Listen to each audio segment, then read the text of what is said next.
life. I was born here, so I've lived here for most of my life, studied in one school. So I was brought up in a very simple background. My parents were very simple. They brought us up with a lot of values and a lot of respect.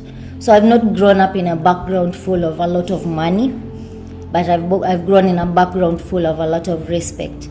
So from a young age, what Pakistanis love to do is to cook. So I learned cooking at a very young age. I have grown up in a lot. No. Pakistanis don't like to cook, right? They like to eat good food. And that means you, as a woman in an Islamic culture, you need to go around there and make sure that you have done things the correct way, right? You have to be, as a woman, learn how to cook for them, right? Pakistanis love food. No one loves to cook. People love to eat good food, which means you have to learn to cook all the good stuff that they like. A lot of festivals, a lot of gatherings, functions. That is one major part of my background. So for me, I say my parents did not spoil us with money, but they gave us the mind to survive in the world. Coffee. So welcome, AFRIACAN. Welcome to the Pakistanis. Cheers.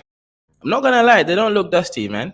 They seem to have decent living standards, right? They got nice little fridge, they got nice AC over there, right? I'm guessing the Kisumu area might get hot, so they seem relatively middle class. Not like the white woman and the little man who seem to be living Kibera. These ones are living a nice, normal middle class lifestyle, which I respect, right? Meaning the guy is not too dusty in this case, right?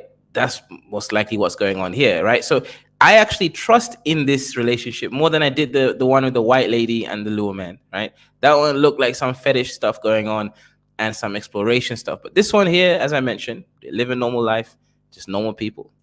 It's called Coffee. Yeah. Okay. Oh man, so a doctor. Yeah.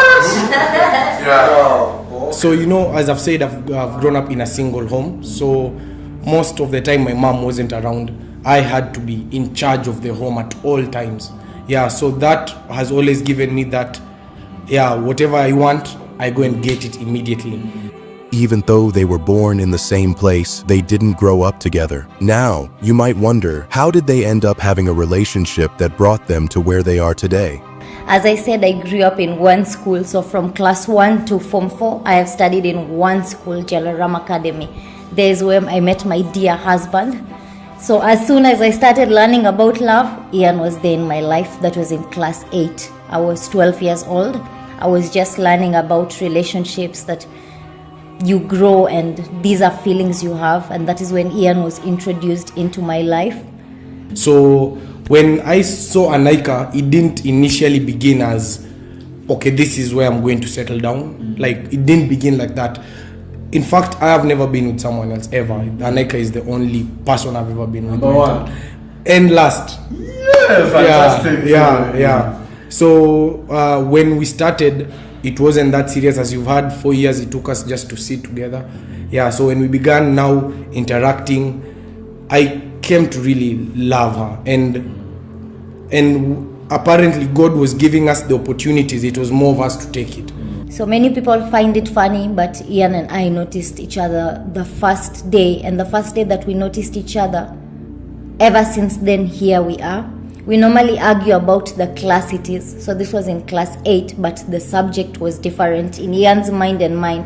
I say it was religion. Ian says it was an English class.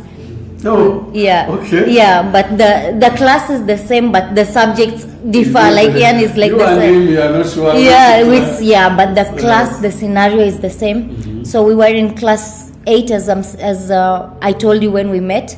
I was sitting at the front of the class. I was a front bencher. Ian was a back bencher. So there were some questions being asked to the people behind me. And as we all